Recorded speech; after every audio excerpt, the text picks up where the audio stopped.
out in the open. And what they're doing is they're turning off our survival instinct.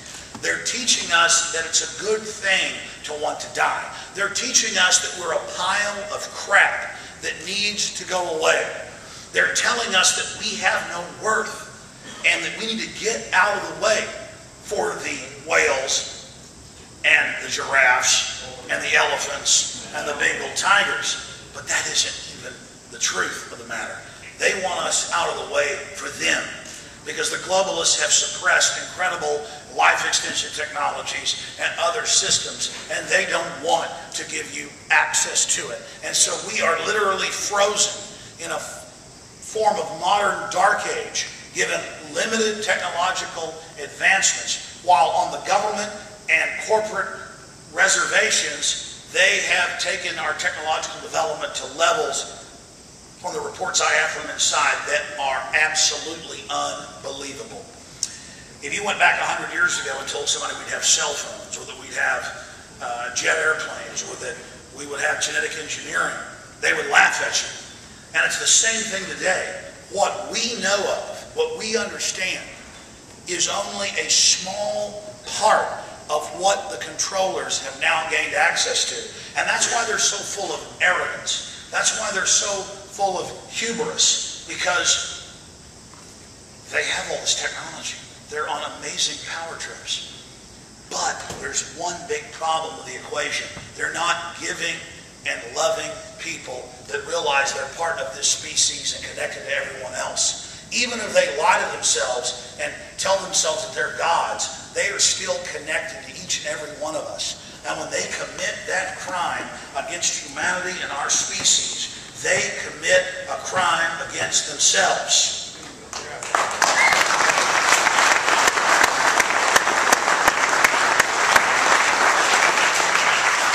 Here's an example. Whether you look at China or Europe, anywhere in the world, it's the same thing. The more cunning, the more backstabbing, the more manipulative you are, the more duplicitous, your family accelerates into circles of greater and greater power. Until you have all these inbred psychopaths intermarrying together who don't just go along with killing their fellow humans and dumbing their fellow humans down, and who hate their fellow humans having an understanding of knowledge. I mean, I love people having knowledge. I love people taking their blinders off. I love people opening their minds to a larger and greater world. The globalists hate that. And that's a fundamental crime against creativity. And it's a fundamental crime not just against us, but themselves. But here's the message to the controllers. Do they think that once they're done, if they're successful, soft killing us, slowly exterminating us through wars and famine and genetic Armageddon, do they think that that psychopathic murdering instinct that they have is going to go away? Do they think this war against their fellow humans is going to end when there's only 50 million globalists on the planet, as they put in the stone of the Georgia Guidestones? As the United Nations Biological Diversity Assessment 1996 states, their plan is to reduce us by close to 90% down to 500 million. Do they think they're going to stop the killing, stop the murdering, stop the poisoning, stop the subterfuge? No. When you really study these people, it's like a giant Grand Prix with 1,000 globalist race cars out there on the track, all racing for who can be the most wicked, the most evil, the most destructive. Do they think that race is going to stop? No. They all hate each other more than they even hate us individually.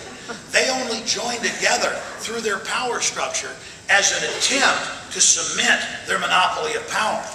They are not going to stop. The global elite are a self-serving, nearsighted group of degenerates who fundamentally cannot stop their completely destructive ways.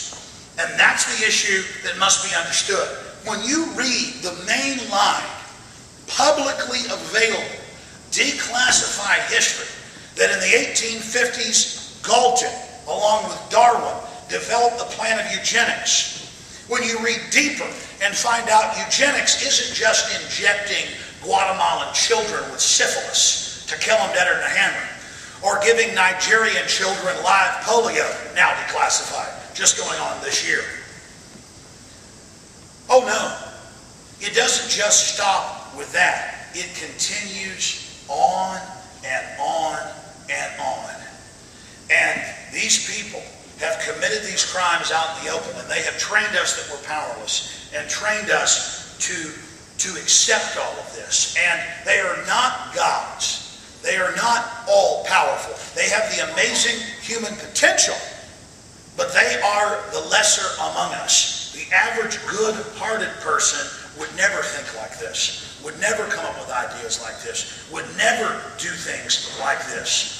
It is only the worst in our society. Going back to the social Darwinist who said, if we can kill masses of people, if we can start wars, if we can remove populations, we're doing a genetic favor to the planet because only the strongest exist. That is an incredibly sickening statement to realize in its totality.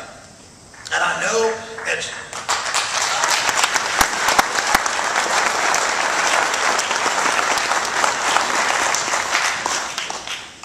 at a certain level, it is, again, scary.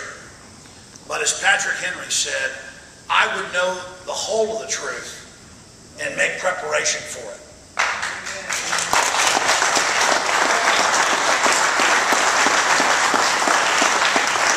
I know not what course others may take, but as for me, give me liberty or give me death.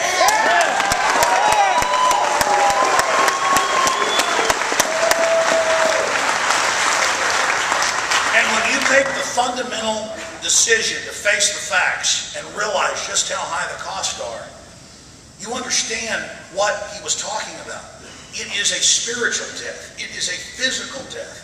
To turn yourself over to their delusions, to turn yourself over to their mind control, and to go along with their fundamental lies. You are only alive and empowered when you are truly seeking the truth and opening yourself up to the overriding spirit of life and liberty that governs this universe. Yeah.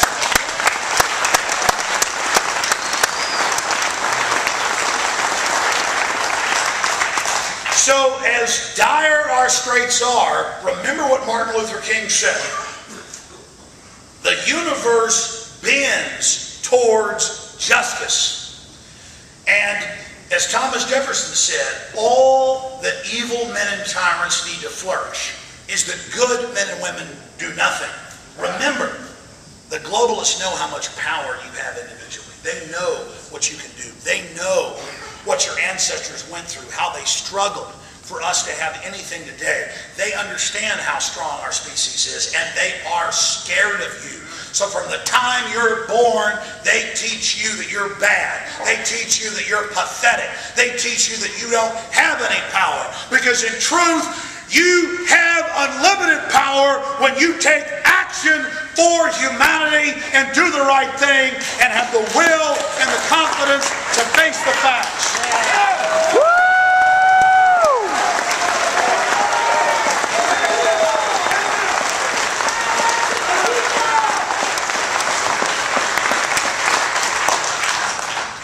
Earlier, I talked about the Hadron Superconducting Supercollider. They were going to build it up in North Texas by Dallas and Waxahachie.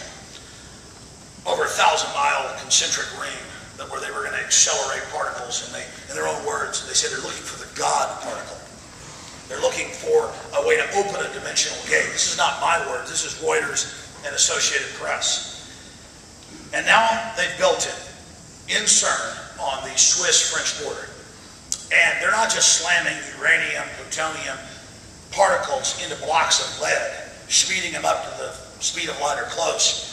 They are now running uranium and plutonium and uranium and uranium and plutonium into each other at light speed. And I read their quotes on their own website. I watch their tours, and they say, yes, there's a statistical chance we're going to create a black hole that will destroy the Earth in seconds. There's a statistical chance we're going to make a strangelet that destroys the planet.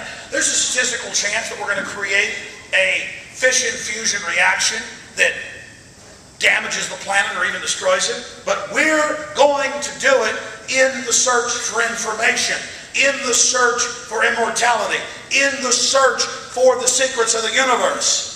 And then they tell us that the danger is carbon dioxide. Hey, I'll make a deal with them. We'll put a tax on carbon dioxide as soon as they stop all the genetic engineering and all the colliding and uranium.